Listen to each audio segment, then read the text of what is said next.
ನಮಸ್ಕಾರ. ಈ ದಿನದ ಪ್ರಮುಖ ಮುಖ್ಯಾಂಶಗಳು. ಜಲಮಂಡಳಿ ಆದಾಯ ಹೆಚ್ಚಳ, ನೀರಿನ ದರ ಏರಿಕೆ ಪರಿಣಾಮ ಬಾಕಿ ವಸೂಲಿ, ಅಕ್ರಮ ತಡೆ, ನೀರು ಸಂಸ್ಕರಣೆಗೆ ಒತ್ತು.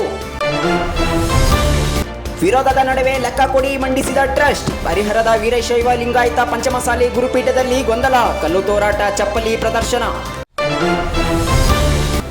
ಪಾದಚಾರಿ ಮಾರ್ಗ ಒತ್ತುವರಿ, ಸಂಚಾರಕ್ಕೆ ಅಡ್ಡಿ, ಮಲ್ಲಸಂದ್ರ ಪೈಪ್ಲೈನ್ ರಸ್ತೆಯಲ್ಲಿ ಟ್ರಾಫಿಕ್ ಸಮಸ್ಯೆ. ಸಮಯ ಕೋರಿರುವುದು ಸರ್ಕಾರ, ಆಯೋಗ ಸ್ಪಷ್ಟನೆ, ಜಿಬಿಎ ವ್ಯಾಪ್ತಿಯ 5 ನಗರ ಪಾಲಿಕೆಗಳ ಚುನಾವಣೆ. ಎಸ್ಟಿ ಪ್ರಮಾಣ ಪತ್ರಕ್ಕಾಗಿ ಪ್ರತಿಭಟನೆ, ಕಲಬುರಗಿಯಲ್ಲಿ ತಳವಾರ ಸಮುದಾಯದವರಿಂದ ಪ್ರತಿಭಟನೆ. ಸೇಡಿಗಾಗಿ ಸಿಸಿಟಿವಿ ಕ್ಯಾಮೆರಾ ಸಂಪರ್ಕ ಕಡಿತ, ಐಪಿಎಲ್ ಪಂದ್ಯದ ಆರಂಭಕ್ಕೂ ಮುನ್ನ ಆರೋಪಿಗಳ ಕೃತ್ಯ, 2 ಬಂಧನ. ಉಗ್ರ ಶಾರಿಕ್ಗೆ 10 ವರ್ಷ ಜೈಲು ಶಿಕ್ಷೆ, ಮಂಗಳೂರಿನಲ್ಲಿ ನಡೆದಿದ್ದ ಕುಕ್ಕರ್ ಬಾಂಬ್ ಸ್ಫೋಟ ಪ್ರಕರಣ, ವಿಶೇಷ ನ್ಯಾಯಾಲಯ ಆದೇಶ. ಬೌದ್ಧ ಧರ್ಮ ಒಪ್ಪಿಕೊಳ್ಳಲು ಹಿಂಜರಿಕೆ ಏಕೆ, ವಿಶ್ವ ಬೌದ್ಧ ಮಹಾಸಮ್ಮೇಳನದಲ್ಲಿ ಸಾಹಿತಿ ಮುಂಡಾಕೂಡು ಚಿನ್ನಸ್ವಾಮಿ ಪ್ರಶ್ನೆ.